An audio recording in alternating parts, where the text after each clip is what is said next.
March 15th, 1983. This is Joe Todd. Interview with Mr. A.P. Red Atkins.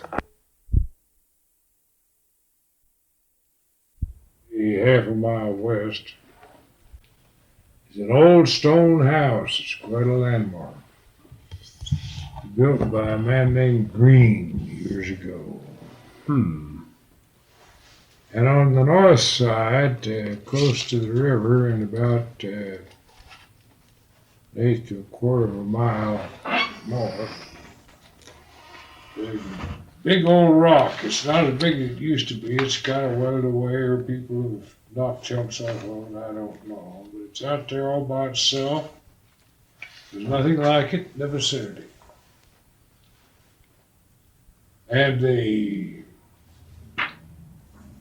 story that I have heard about that rock, it's just sitting out there in the pasture now. A couple of 100 yards west of the river and maybe a quarter of a mile north of the highway. The story I've heard about it, which I wouldn't vouch for at all, is that it had some religious significance for Indians from the west.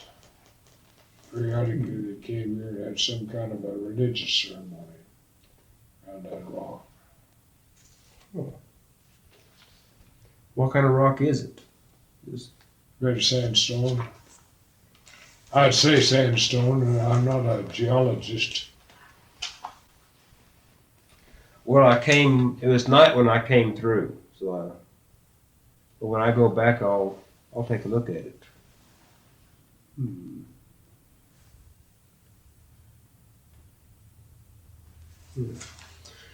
Mr. Atkins, where were you born? Butler County, Kansas, 1902, And when's your birthday? November 26th.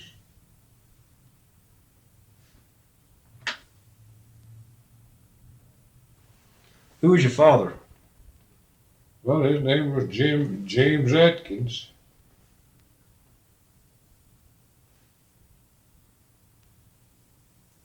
Was he from Kansas? He was born in Michigan. His father was an immigrant from Scotland. What was his name? Your grandfather? Alexander.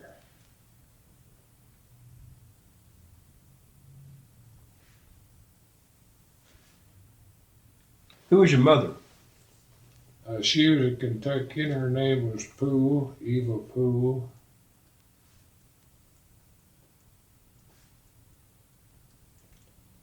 Yankee father and a Southern mother. He was a Republican and she was a Democrat as long as they lived. They used to both go down and vote. One vote one way, the other would cancel it. But it never caused any serious quarrels. Was your grandfather Atkins in the Civil War? Huh? Was your grandfather Atkins in the Civil War? My father pretty near was. He was. My mother was his second wife. Yeah. When did your father come to Kansas? Let's see. He was in the cavalry right after the Civil War. They were guarding the stagecoach lines in Nebraska. They mustered him out in Salt Lake City. That had been about 1866. He went to Montana and worked the gold mines for about a year.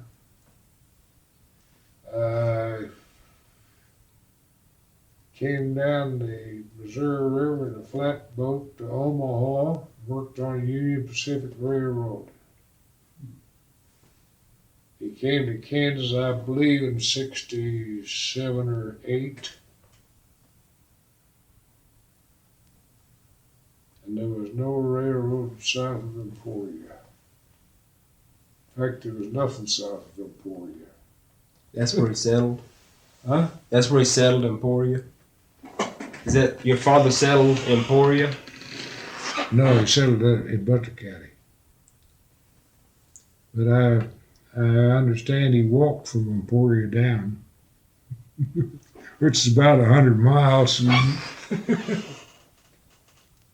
No, the Civil War was financed a good deal by scrip, which Easterners with money would buy the right to settle on Western lands, and they acquired scrip, which was just a piece of paper that said you're entitled to so many acres of land, somewhat restricted. And my father bought some of that scrip land in Butler County. Now, who did he work for to get this? Hmm? Who did he work for to get this script money? Himself? And who was giving the script money out? I forget their name. There are people in Pennsylvania, but there's a lot of them scattered over Kansas, and I don't know where all else. And they sold it out, and that my best knowledge of it is that they said that the land was available, and anybody that had the money, they had agents. Anybody that had the money go and, well, I like this tract. I'll buy this tract. Pay the money. It's yours. How much it cost, the tract? I suppose $1 or $2 an acre. And you say he was almost in the Civil War? What? He was almost in the Civil War, Almost. your father? When did he join the Army? What year did he join the Army? I think 65. Mm-hmm. When did your parents get married? 1900. 1900. Where did they meet? He being from the north and she being from the south. Well, in El Dorado.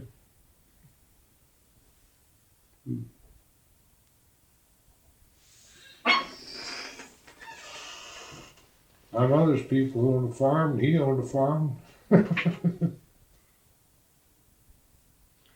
How long did you live in Kansas? Till 1924 when I graduated from college. What college you graduate from? Kansas State, Manhattan. That year I have no trouble remembering. I graduated from college, I got married and came to Oklahoma.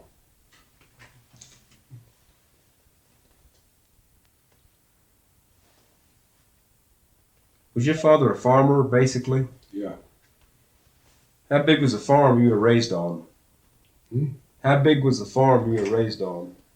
Oh, he had a couple of farms, some pasture land, a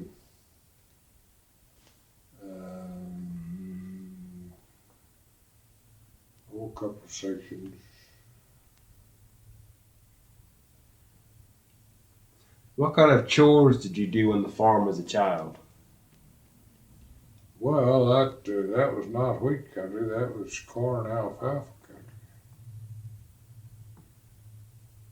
Mm-hmm. So you raised corn and alfalfa? Not here. No, up in Kansas. Oh, yeah.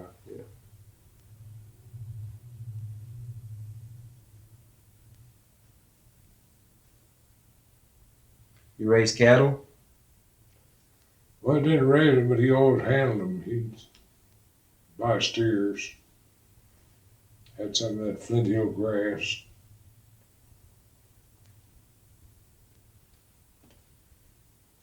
Mm-hmm. Where'd you start to school? Where? Yeah. El Dorado.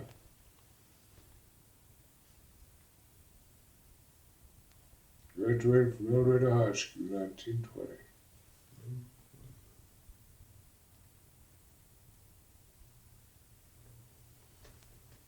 Do you remember World War One? Yes, sir. I was 16 years old when it ended. Was there much work for the war effort around El Dorado? Oh, yeah, there was quite a bit of it. What did the community do? Hmm? What did the people do for the war effort? Well, the farmers raised crops, and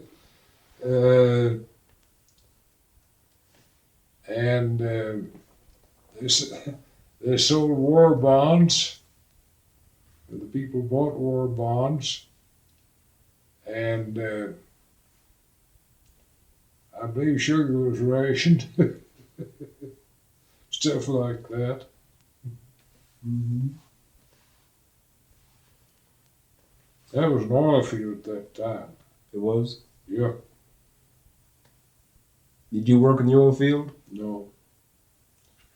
No, when I grew up, Mom. What was Armistice Day like? Hmm? What was Armistice Day like when the war ended? Oh, that celebration, I don't remember a whole lot about it. I didn't have any close friends or relatives that were involved. Mm-hmm. I had a cousin that was in the army, but he never got to France. What did you do on the farm as a child? Well, I was just a kid. We just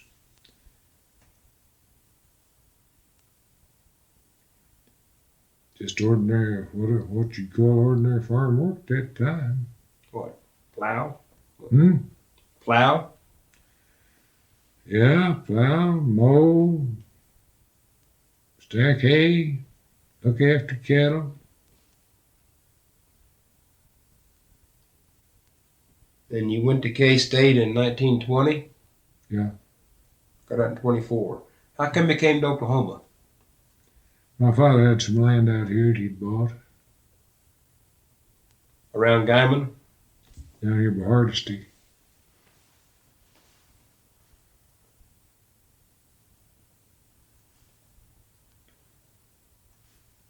When did your father buy the land? Bought it in 1919, I believe. Right after the war, there was a big slump in the cattle business, and a lot of cattlemen out here got into financial trouble.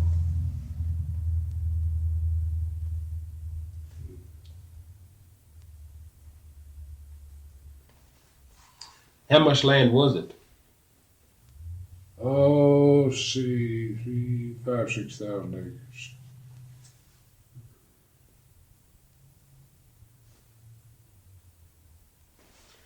Where'd you meet your wife? College? What's her name? Hmm? What's her name? Winifred, Winifred Rhodes, Rhodes. Where's she from? Anthony, Kansas. That's Harper County.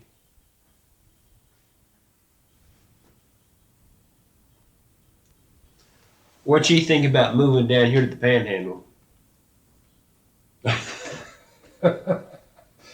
I don't know. I expect she didn't know what she was getting into.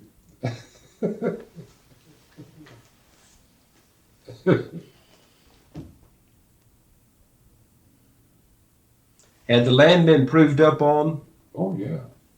So it had the house and everything on it? Oh, yeah. So you came down and became a farmer? I came down to get away from a plow. It was practically all grass. I didn't want to farm. If I'd wanted to farm, I'd stayed in Kansas. So you came down here and what'd you raise? Hmm? You came down here and what'd you raise in the farm? Well, raised cattle. Cattle? Became a cattleman. Yeah.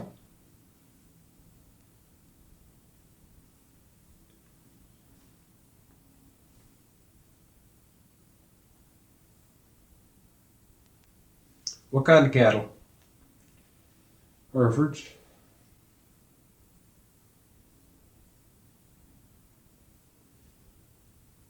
Did you buy them here or bring them with you?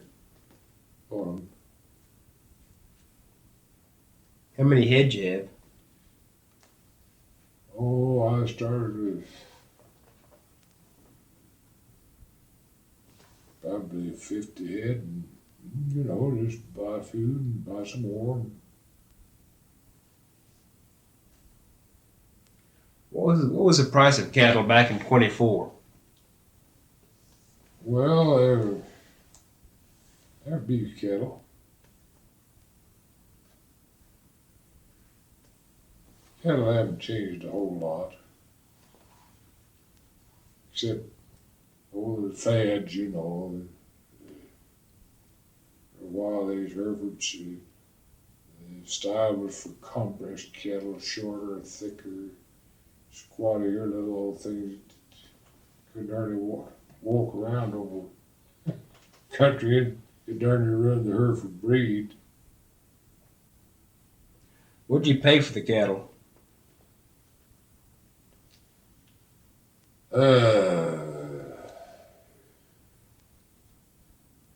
Back in 24, cows would sell for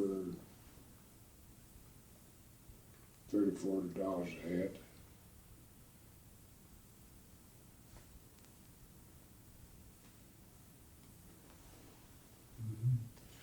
What kind of house did you have in the place? What kind of help? House. Frame house. Frame house? How big was it? 40 feet square.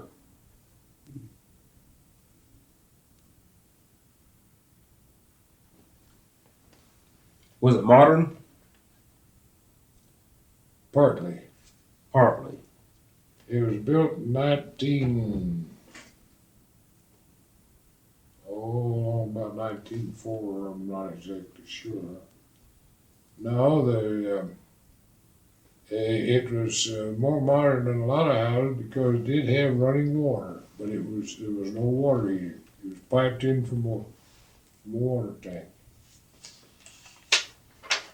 Most houses out there then didn't have that. They carried it from a well. Kerosene lamps.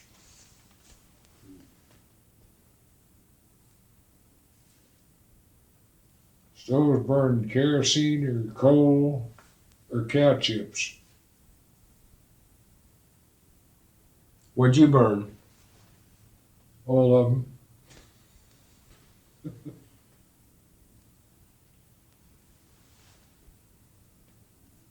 You have a garden there on the place?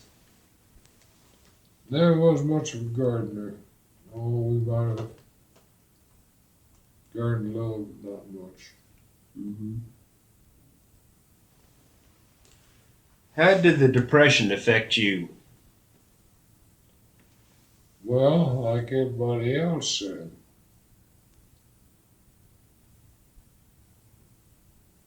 I would say that the Depression, we all started over together. If we owned anything, it wasn't worth anything. If we didn't own anything, it didn't make any difference. Nothing was worth anything anyway. You kept your farm, didn't you? Oh yeah. Don't call it a farm, it's a ranch. It's a ranch. Okay. Kept your ranch. You know the difference between a farm and a ranch? Well, I'll give you a definition. Okay. A farm is principally cultivated land, tame crops. A ranch is primarily native grass.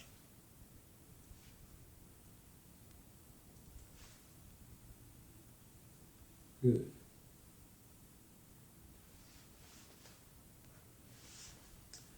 You had to get rid of some of your cattle? Oh,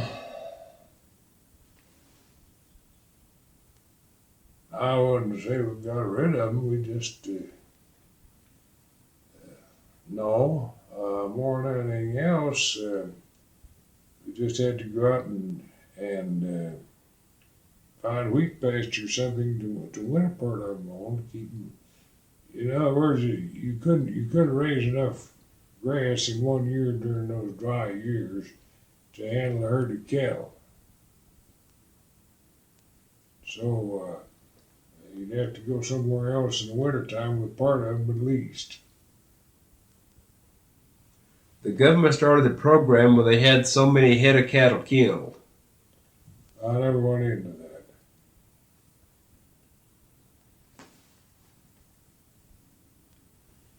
You do any work for the WPA? No.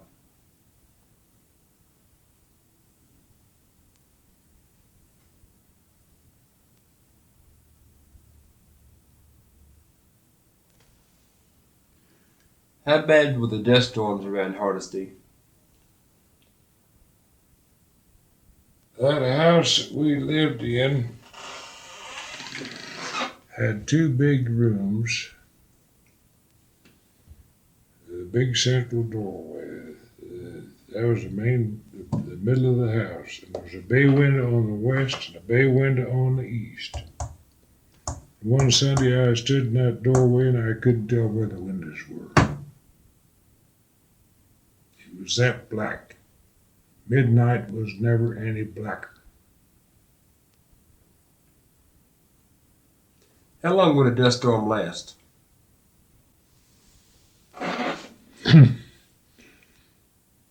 Well, I don't know. It could blow for a day or two and maybe let up and then blow for another day or two. Just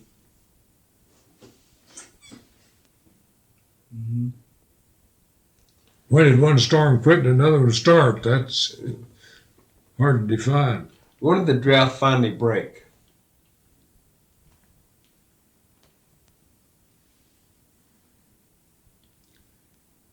That'd be hard to put a figure on. When did the Depression start? Gradually. Mm-hmm. It started in 32 and ran to 37 or 8.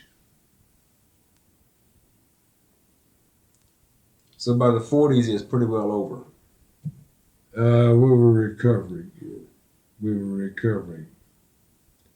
1931, these wheat farmers used to say that in 1931 they raised more wheat than they ever raised before or afterwards and sold it for less money. 15 cents a bushel.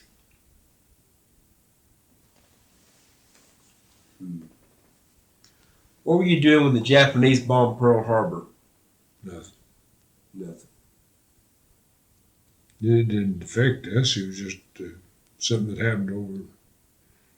That was when the war started. But then, as far as any, it didn't upset our lives any. Did you do any work for the war effort? Hmm? Did your family do any work for the war effort? Well, I don't know what you call.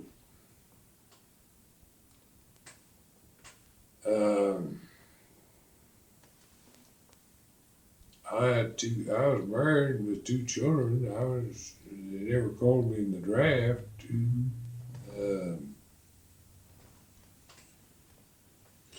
I suspect my wife did some sewing, knitting, or whatever, all the stuff that women did.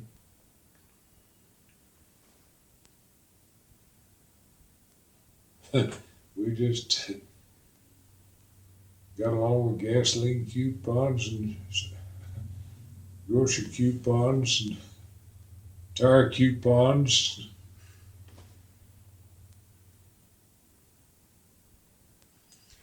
Can you tell me how ranching has changed over the years in this area? Yeah,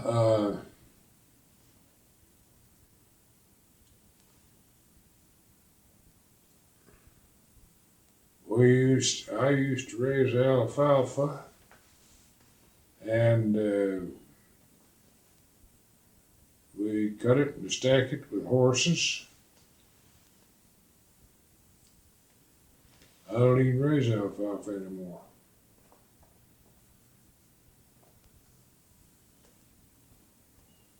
But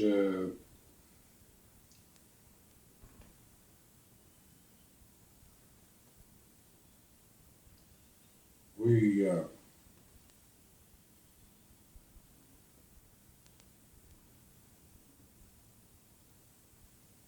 don't know hardly how I'd describe it.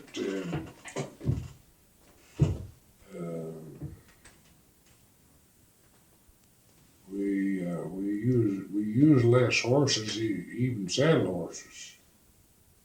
We did. We have better fences. We have better. And one thing we didn't have was veterinarians. There wasn't a veterinarian in the country.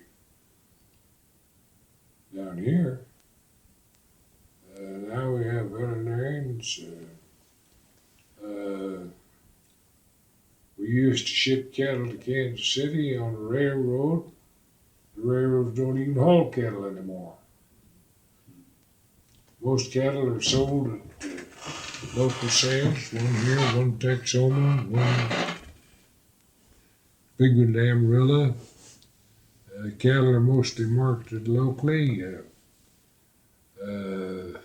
These commercial feedlots were never heard of until 1950.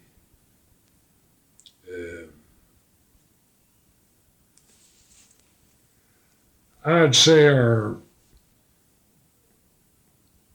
operations are more business-like.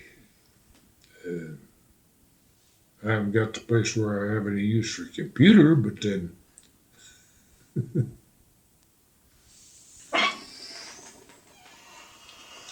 With that veterinarian, do you have much trouble with cattle diseases? We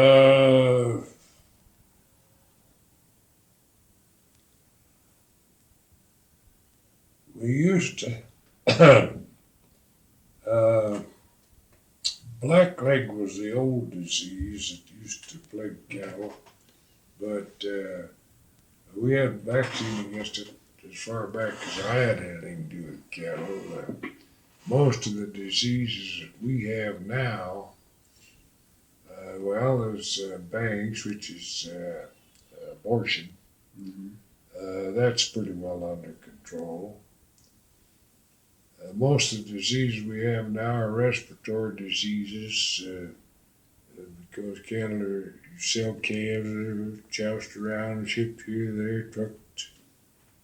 I bought cattle from Montana, calves from Montana, and from New Mexico, and that big cattle shipped into Texas from Florida. Used to be, you could pretty well, if you knew cattle, you'd look at a bunch of cattle and you could kind of tell where they came from. Anymore, you can't. Cattle just shipped in all directions. Are they inspected every time they cross the state line? Not necessarily. Not necessarily. You can't get a calf out of New Mexico without it being inspected, but that's mostly for brand inspection.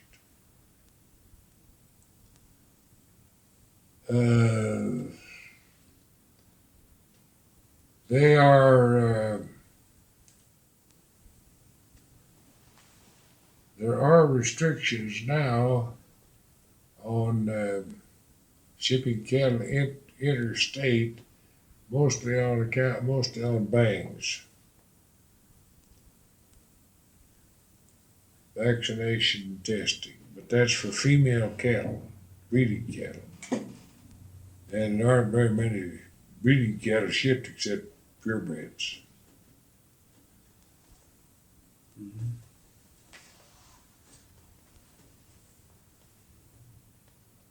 If a cow goes to slaughter, she's not tested. They slap a paper tag on her so that she can be traced back if she proves to be bangy. Yeah. But if she goes to slaughter, she's not tested. A heifer over, I forget, 18 months or so has to have a certificate to go interstate unless she goes to a feedlot. And a steer doesn't have to have anything. How come? Well, he's not going to reproduce. He's going to the butcher shop sooner or later. He may stop in the feed yard some a while, but nobody's going to take him back to the country and raise calves out of him. That's right. That's true.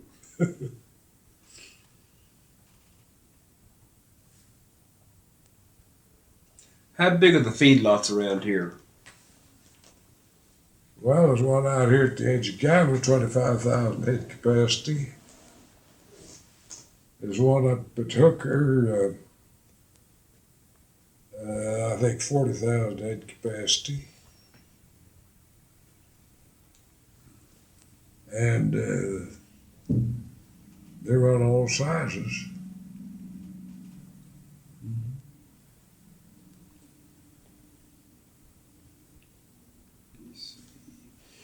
How many kids do you have? 2. Any grandkids? The boy's running the ranches now. He lives over on the other side of the block. Mm-hmm. My daughter lives in Oklahoma City. Got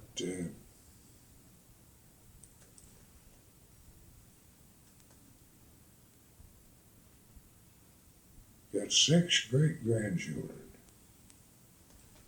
5 grandchildren, 6 great grandchildren.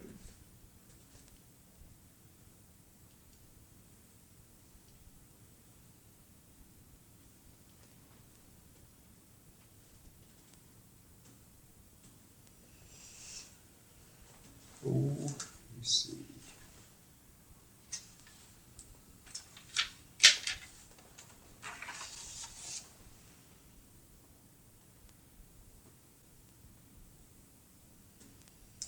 Well, I think you have a pretty good interview.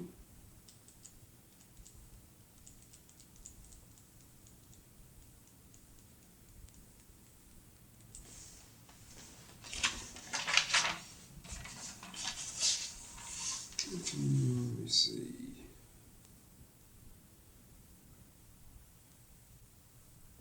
You say your father was in the cavalry?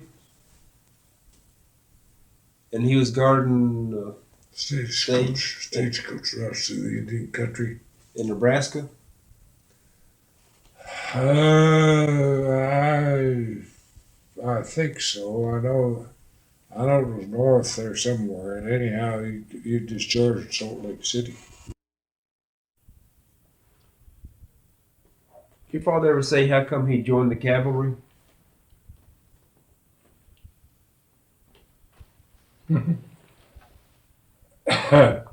I think to get out of the lumber woods.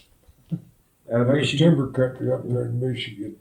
Now that he got, I don't know, he was probably 18 years old and wanted to get away. It wasn't a prosperous country. Mm-hmm. Did he ever mention what unit he was in? What cavalry unit? First Michigan Cavalry. That was a regiment. Was that Custer's unit? Hmm? No. Custer was in the Michigan cavalry for a while, wasn't he? He was from Michigan. I don't know what his command was. Then they organized the 7th Cavalry in 1866. Well, Custer had several commands. He was down here in Panhandle, Texas Panhandle anyhow. That Black Kettle Massacre, that was Custer. Yeah, Cheyenne. Yeah. And he had several. He was over at Supply. He was stationed over at Supply, I think. And like a lot of these Army officers, they just moved them around. And that was after the Civil War, and the Indians were the problem. And,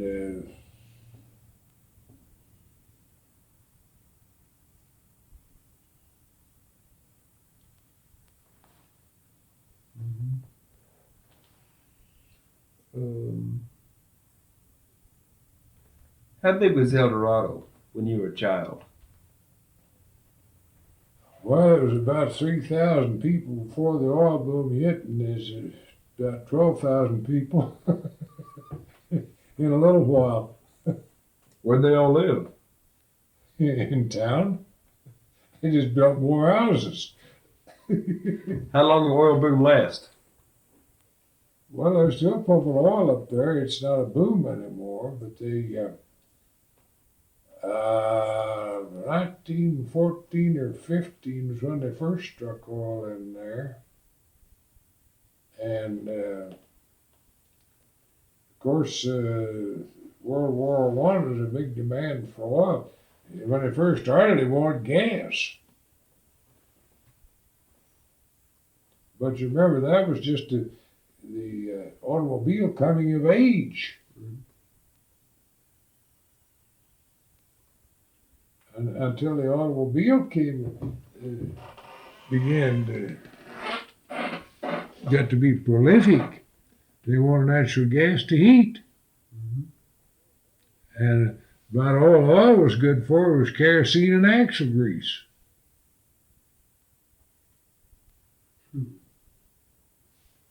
But when the automobile came along, well, then you needed gasoline. Did you have any oil wells up there on your place? Yeah.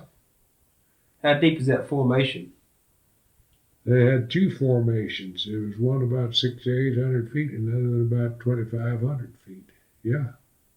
The first oil well that was drilled there was right across the fence from my father's piece of pasture my father owned.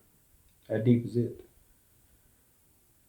I think it went 600 feet. What about around here? Your place at Hardesty. Is there oil down there? In spots there is. In spots, most of the oil here is out west of town. But they're going down to 5,000 to 6,000 feet and finding gas some places. The original gas formation here was sea level, about 3,000 feet, just above sea level.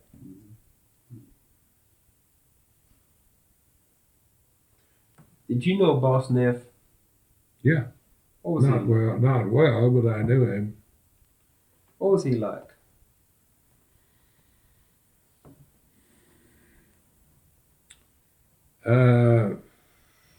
My impression, and I didn't know him well at all, my impression was that he was a pretty intelligent man. Not much education, but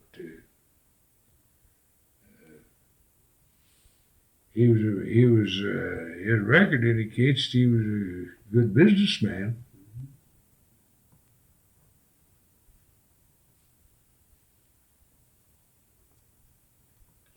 Who were some of the big ranchers that came in here originally, besides Boss Neff? Well, there was Jim Hitch, and that was Henry Hitch's father, and Ledge Hitch's grandfather. And then there was a fellow by the name of Shoemaker came in here. That was the original Anchor D. And that was the biggest outfit, the Anchor D. And it depends on what year are you talking about. If you go back to 1890, there was different people from what there was in 1910. How come the Because in 1890, most of it was free range, or practically so. And by 1910 or 12, most of the land, except school land, was deeded. And then along comes World War I, And the cow business boomed. But it didn't last long. It was wonderful from 1914 or 15 to 1918. From 1919, the air went out of it and a bunch of them went broke.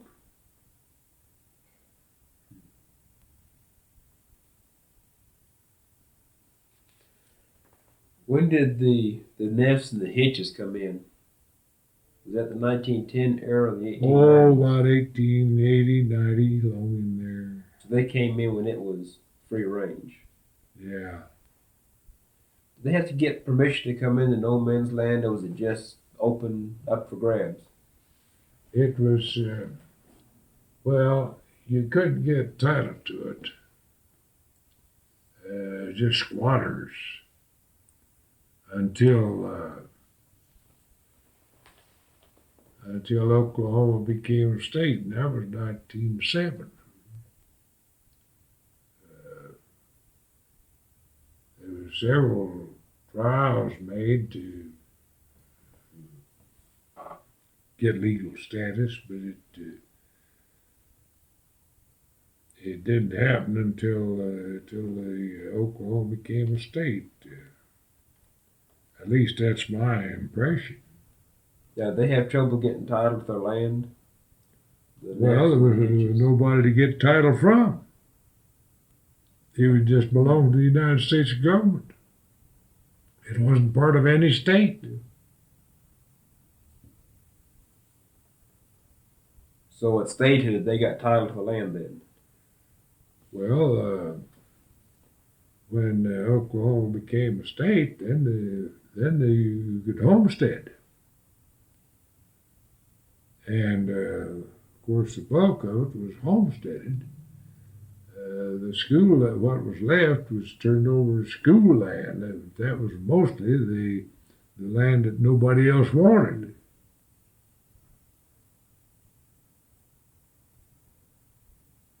But did the neffs and hitches get to keep all the land they had? No. They just had No, to before statehood, it was just custom. The first guy was there, claimed that he had the right to this land. I was here and I'm using it. And most of those rights were respected because there was no other way, unless you wanted to shoot it out. Mm-hmm. But whoever controlled the water, and that meant the creeks, because there was very few windmills. Whoever controlled the water controlled the range out from it for 5-10 miles, as far as cattle would graze and come back to water.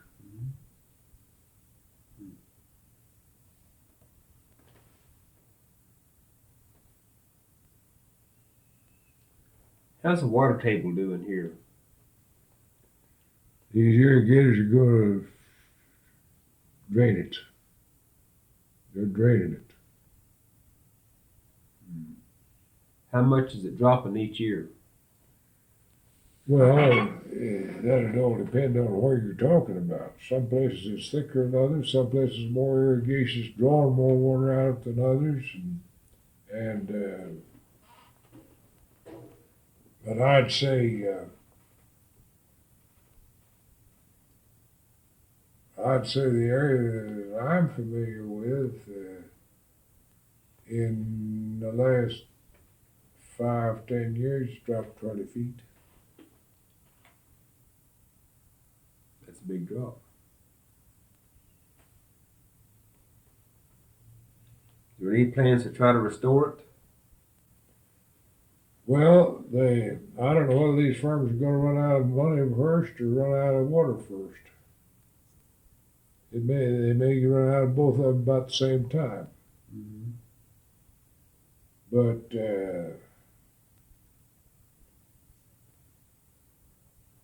that Okla formation is being depleted, and there's no question about it. And the lateral movement of water is very slow, almost insignificant. It filters down.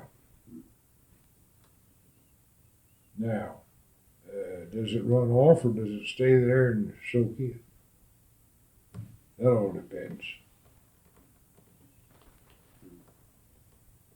They won't totally exhaust it, but they'll get it to, they'll drink so much else that it won't be profitable to irrigate.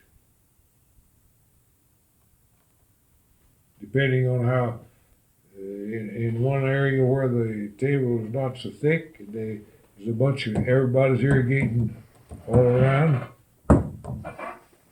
Or another area where it's sandier and there's more infiltration of water and less farming, it'll last longer.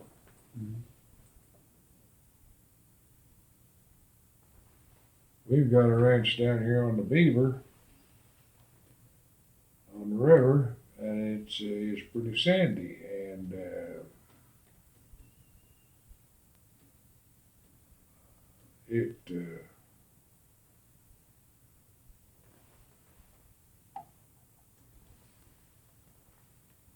but the trouble down there is that you run into this Permian red bed, pretty shallow, and all the water's above that red bed.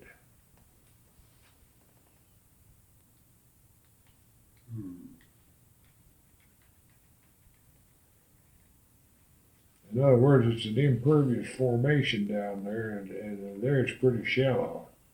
And all your well water is above that Permian red bed. How deep is that red bed? All the way from 15 feet to 50 or 100 or 150, depending. But when you go east out of Guyman, when you get over in that red area, red dirt area, that's Permian red bed. That's an older formation than this area in here.